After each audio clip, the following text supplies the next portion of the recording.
बिस्मिल्लाहिर्रहमानिर्रहीम, अस्सलाम वालेकुम। कैसे आप मुस्तफ़ा साहब? जी वालेकुम अस्सलाम। वो आए घर में हमारे, ये खुदा की कुदरत, कभी हम उनको कभी अपने घर को देखते हैं। बहुत शुक्रिया। खुश आमदीद। और आज इस आमद की खुशी में एक तो ये आज की एक यादगार है इस रिकॉर्डिंग की, अच्छा, अफसाना ज़िंदगी का। तो बहुत शुक्रिया, बहुत शुक्रिया। और दूसरे मेरे वालिद मरहूम जनाब शामिल फारूकी साहब, वो भी आपकी तरह एक ब्यूरोक्रेट थे। जी जी। और उनकी अपनी और भी काफ़ी किताबें हैं, लेकिन एक हिंदुस्तान के एक थे बहुत अच्छे ब्यूरोक्रेट, मूसा का साहब। जी। तो उनकी किताब थी नवाब एंड नाइटिंगेल, तो उसका अबू ने एक तर्जुमा किया था बड़ा खूबसूरत, बुलबुलें नवाब की। अच्छा, ये आप इसको बहुत एंजॉय करेंगे, छोटे छोटे किस्से हैं। जी जी। और इसमें तर्जुमे में आपको कहीं भी महसूस नहीं होगा कि कोई तर्जुमा है, इतना फ्लुएंट है ये।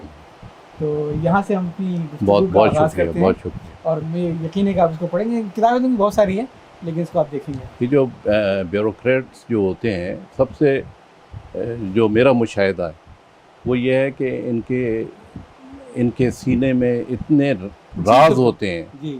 कि, और ये मेरे मतलब मेरी सोच के हवाले से कि उनको कलमबंद का होना चाहिए। बिल्कुल होना चाहिए। और क्योंकि वो इस मुल्क के और मुस्तकबिल के हवाले से इतने तारीख़ी फ़ैसले करते हैं, मगर वो अपने सीने में लेकर चले जाते हैं। एक अजीब सा जो ब्यूरोक्रेट्स का वो है माइंडसेट कि जी उन्होंने रिटायरमेंट के बाद लिखना नहीं है, जैसे कुदरतुल्लाह शाहब का शाहनामा है। जी जी जी। अच्छा, इसी तरह से बहुत सारे ब्यूरोक्रेट्स हैं जिन्होंने सफ़रनामे लिखे हैं या मुख्तलिफ़ किताबें लिखी हैं, मगर जो मेजॉरिटी है वो लिखती नहीं। मैं जब वो मैंने किताब पेश की है ना, इसकी ख़ास बात ये है, इसमें ऐसे ब्यूरोक्रेट की बात हैं। एक भी छोटा सा शेयर कर लूँ कि सूरत में सैलाब आया, और सैलाब ऐसा आया कि हर चीज़ वहाँ तहस नहस होगी और करेंसी नोट नहीं बचा। तो ये साहब थे डिप्टी कमिश्नर, वहाँ उन्होंने अपना करेंसी नोट छाप के अच्छा उसमें काबू पाया सारे मसले पे। बाद में रिजर्व बैंक ऑफ इंडिया ने पूछा कि भाई आपने क्या किया, आपको अथॉरिटी क्या दी थी नोट छापने की अपनी? तो उनका अगर दोबारा हुआ तो दोबारा ही करूँगा, दोबारा करें, एग्जीजेंसी। जी जी जी। तो चलिए ज़रा गुफ्तगू का आगाज़ करते हैं आपके बारे में। ये तो मुझे मालूम है कि आपके वालिद मोहतरम जो रेडियो पाकिस्तान स्टूडेंट विंग थे, हसनैन काज़मी साहब। अच्छा, मैं थोड़ा सा कंफ्यूज हो गया था, क्योंकि एक हसनैन काज़मी साहब वो भी जो हमारे जी, वो मेरे उस्ताद भी थे नेशनल कॉलेज में। जी हाँ जी हाँ जी हाँ। और मुस्लिम लीग में भी काफ़ी जी जी, मुस्लिम लीग में वो उनकी जो हमारे उस्ताद थे, वो ज़्यादातर तारीख़ पाकिस्तान और मज़हब पर। जी जी जी। मेरे वालिद जो थे वो शायर थे, और वो पर्शियन में पर्शियन के एक्सपर्ट थे, और पर्शियन में उन्होंने मास्टर्स किया था, और यहाँ तेहरान यूनिवर्सिटी से और फिर कराची यूनिवर्सिटी से। उनकी मेरे ख्याल गज़लें मैंने एक आध देखी, कलाम देखा है। मैं कंफ्यूज कर गया था कि वो नेशनल कॉलेज वाले हसनैन काज़मी साहब नहीं, वो नहीं।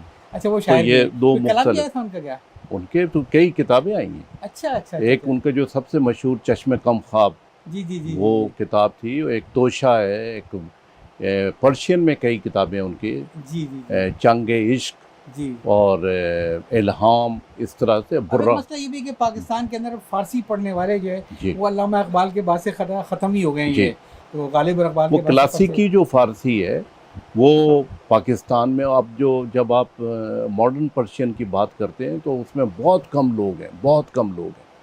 क्योंकि जब मेरे वालिद जो थे, उनकी पहली पोस्टिंग जो थी वो मिनिस्ट्री ऑफ फॉरेन अफेयर्स में थे, ईरान में हुई। जी जी। और ईरान में एक साइफर ऑफिसर की हैसियत से, जिसको कि आज पाकिस्तान के लोग जो हैं जिसको समझ नहीं पा रहे कि साइफर क्या है, हमने बचपन में वालिद से उस साइफर की इतनी बातें सुनी कि हम बोर हो गए थे।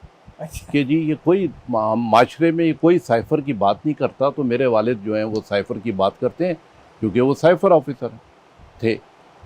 तो वो 3 साल रहे, मगर क्योंकि वो हमें तो साइफर के बारे में मालूम था जब वो लीक हुआ, जब लीक तो वो 3 साल का जो टेन्योर होता है डिप्लोमेट का, तो उसके बाद क्योंकि वो अदब और शेर की ज़िंदगी में वहाँ पर ईरान में काफ़ी मकबूल हुए। अच्छा, ग़ालिबन आपकी पैदाइश भी ईरान की? जी, ईरान की। तो कितना अर्सा आप रहे ईरान में? 6 साल। 6 साल। अब्बा की पोस्टिंग 3 साल, फिर वो एक्सटेंड हुई। अच्छा। वो जनरल वहाँ पे रज़ा थे उस वक्त, उन्होंने एक्सटेंड की क्योंकि वो काफ़ी पॉपुलर हो गए थे।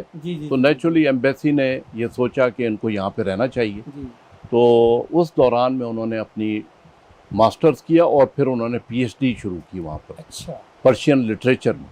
जी पर्शियन के तो वो मास्टर थे। जी फिर वो वापस आए, पर्शियन से जो मोहब्बत और इश्क का जो लेवल था इतना हाई हो गया था कि उन्होंने मिनिस्ट्री ऑफ फॉरेन अफेयर्स को छोड़ के और रेडियो पाकिस्तान में पर्शियन सर्विस के हेड की हैसियत से जॉब कर ली। फिर आ गए यहाँ पर और फिर पर्शियन सर्विस को हेड किया। वहाँ पर जो क्रैशपुर कसौटी वाले जी जी जी वो अब्बा के ट्रांसलेटर होते थे पर्शियन। अच्छा अच्छा अच्छा अच्छा और सामने जो है हिंदी सर्विस का जी वो था रूम, वहाँ पर ये इफ्तिखार आरिफ और उबैदुल्ला बेग होते थे, कैजुअल आर्टिस्ट होते थे, 60s लेट 60s।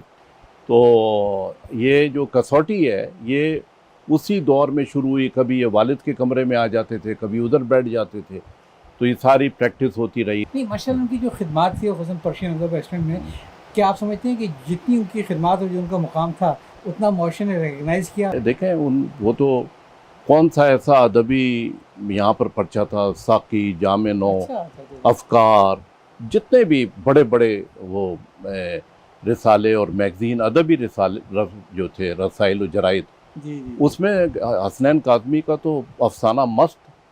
चलिए तो आपसे गुफ्तगू ये फ़ायदा हुआ कि मैंने दोनों में एक लाइन ड्रॉ कर ली। जी अब मैं नए से पढ़ूंगा ताकि मेरे जी कम इल्मी में थोड़ा सा इजाफा हो। जी तो 6 साल ईरान में गुजारने के बाद आप कराची तशरीफ लाए। जी यहाँ पे इब्तदाई तालीम वगैरह आपकी? जी मैं वहाँ पर मैंने फर्स्ट की थी और फिर मैं यहाँ पर आया तो नेचुरली फिर यहाँ पर आती तो वालिद को कराची में पाकिस्तान क्वार्टर्स में बड़ी खूबसूरत जी जी वो सरकारी अफसरों की रिहाइशगाह वहाँ पर होती थी, तो वो अवेलेबल हुई और उसमें फिर हम शिफ्ट हो गए पाकिस्तान क्वार्टर्स के। उस ज़माने में वहाँ काफ़ी अदबी शख्सियतें भी बहुत रहती थी बहुत पाकिस्तान के बहुत बड़े बड़े नाम थे जो बड़े लोग बड़े होते थे। नाम। जी, जी, तो वहाँ पर फिर हमने गवर्नमेंट स्कूल था, लॉरेंस रोड कहलाता जी था। जी हमारा जो स्कूल था बहुत अच्छा मयार था उसका, जी। बड़े अच्छे असातिज़ा बहुत अच्छे थे वहाँ। जी जी जी तो वहाँ पर हमारी इब्तदाई तालीम हुई और उसके बाद फिर हम नेशनल कॉलेज में आ गए अच्छा और वो प्री इंजीनियरिंग ग्रुप से वहाँ पर क्योंकि एक घर का ऐसा माहौल था जी तो थोड़ा बहुत मैंने लिखना लिखाना शुरू किया, किताबें पढ़ना, सारा वक्त इसी में। वालिद साहब आ रहे हैं तो कभी मेज़ पर साकी पड़ा हुआ है, कभी जामे नौ पड़ा हुआ है, कभी अफकार पड़ा हुआ है, कभी जोश साहब पड़े हुए हैं, कभी तो फैज़ साहब पड़े क्या हैं। अदबी मार के चलते जी। थे साकी में और अफकार के अंदर। अफकार में जोश नंबर के ऊपर आपको याद ही होगा। शाहिद अहमद जी, दहलवी जी, और जी, सर, जी, हाँ।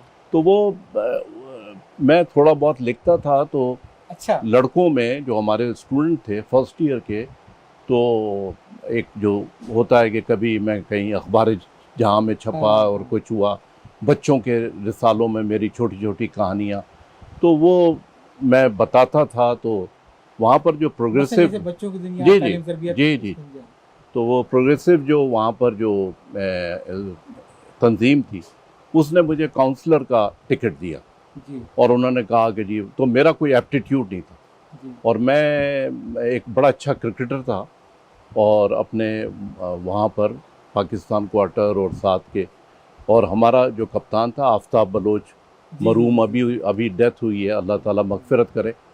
तो आफ्ताब हमारा कप्तान था, तो और हम वहाँ पर बड़ी अच्छी क्रिकेट खेलते थे। जी तो उसके बाद बहरहाल यहाँ पर आए तो उन्होंने कहा कि नहीं जी, आप जो है इलेक्शन लड़ेंगे काउंसलर का, जो कि मेरा बिल्कुल भी एप्टीट्यूड नहीं था। अच्छा तो मैं इलेक्शन लड़ा और इलेक्शन जीत गया। तो काउंसलर का इलेक्शन भी बड़ी अहमियत का था वहाँ पर, मतलब हर क्लास से 2 काउंसलर्स होते थे और जो अल्टीमेटली वो बजट को पास करते थे जा और उनकी बड़ी अहमियत होती थी और यूनियन उनके आगे पीछे होती थी। तो और मतलब एक क्रिकेट के आप कप्तान थे और नहीं, कौंसल- कप्तान नहीं था, हाँ। क्रिकेट खेलता था। क्रिकेट खेलते हाँ। थे और साथ में काउंसिलर का इलेक्शन, हाँ। मतलब कोई थोड़ी बहुत दिल में ख्वाहिश थी आगे चलती कुछ बनने की? नहीं, एक लिटरली मुझे नहीं अच्छा। थी, मुझे कोई शौक नहीं था, मगर जी। एक ऐसे हालात जो हैं वो पैदा हुए कि कुछ मेरे जो दोस्त थे उन्होंने मुझे मजबूर किया कि यार, सही वो एक होता है ना, वैसे ही एब्रप्टली आप बैठे हुए हैं चाय पी रहे हैं, हाँ तो कहा भाई मुस्तफ़ैन को जो है वो हाँ इस दफ़ा जो है इलेक्शन लड़वाना है, सही विदाउट नोइंग और without having any back of mind कि जी वो हो गया, वो इलेक्शन हो गया, जीत गया और फिर हम अपने पास आउट करके कराची यूनिवर्सिटी आ गए। मगर एक जो मुझे जो सबसे बड़ा डिसअपॉइंटमेंट हुई थी वो ये थी कि मेरी बड़ी अच्छी मैं बड़ा अच्छा स्टूडेंट था नेशनल कॉलेज का और मेरे बड़े अच्छे मार्क्स थे, मगर मुझे इंटीरियर सिंध में मुझे एडमिशन की ऑफ़र हुई थी और मैं यहाँ से मेरा डिनाइल हुआ था एनईडी और ताउस से। उसकी ये 73 की बात। अच्छा, उसकी जो मेन वजह थी वो तो एक आपको पता है कि लिसानी बिल के तहत सिंध में बड़े हंगामे हुए थे मुमताज़ भुट्टो के दौर में। तो मैं क्योंकि अपने मतलब वालिदैन का अकलौता बेटा, मेरी 2 बहनें, तो उन्होंने कहा कि भाई हम तो नहीं भेजेंगे सिंध। सिंध के जो हालात थे और नेचुरली आप 16-17 साल का एक नौजवान जो है वो, तो मैं यहाँ पर था। अच्छा, वजह क्या थी?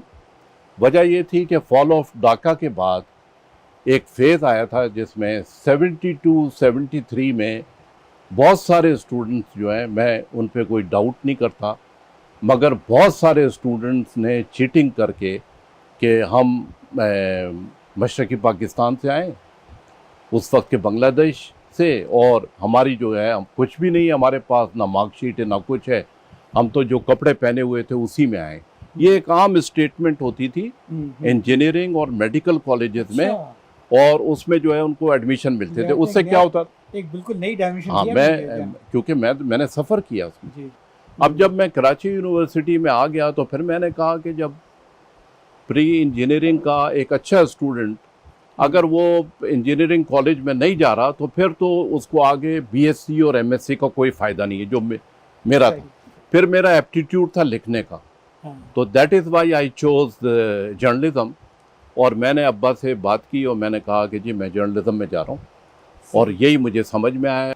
लिखने के जो शौक़ था आपका, जी जी, जो आपने बचपन में जो मिसालों में लिखा वो आगे चल के कायम रहा या? बिल्कुल कायम रहा, बिल्कुल कायम रहा। और वो चलते चलते जब कराची यूनिवर्सिटी आया तो मैं बाकायदा अखबार जहाँ में सर्वेस करता था, सोशल राउंड अप, और ये आर्टिकल्स लिखता था। उस वक्त निसार अहमद ज़ुबैरी और महमूद शाम साहब दोनों हयात हैं, मैं अल्लाह ताला अपने हिफ्ज़ व अमान में रखे।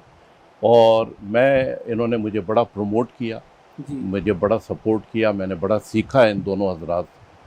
तो मैं बहुत लिखता था। मतलब उस वक्त जब मैं कराची यूनिवर्सिटी में एंटर हुआ तो जर्नलिज्म डिपार्टमेंट में आप समझ लें कि 3 ऐसे स्टूडेंट थे, जिसमें हमारा सीनियर था जमाल मोहसिन, हाँ, और मैं और सफ़िया रशीद। ये 3 जो थे ये मुस्तकिल कंट्रीब्यूटर थे, मुख्तलिफ बड़े अच्छे दौरान तालीम। तो वहाँ पर थोड़ी शोहरत हुई कराची यूनिवर्सिटी में। तो फिर जब आप अखबार जहाँ में छप रहे हैं, जंग में छप रहे हैं, तो वो तो शोहरत जो है वैसी आपको उठा लेती है। तो वो नेचुरली मैं लिबरल का सपोर्टर हो गया था। जब आप एंटर होते हैं तो जो एडमिशन कैंपेन होती है उसमें लिबरल्स के जो वहाँ पर उस वक्त के जो लीडर्स थे उन्होंने मेरी बड़ी मदद की। और तो आपने अपने कॉलेज लाइफ के बारे में बातें की, थोड़ा सा लेते हैं वक्फा, फिर अगली किस्म में हम यूनिवर्सिटी के बारे में खुल के बात करेंगे।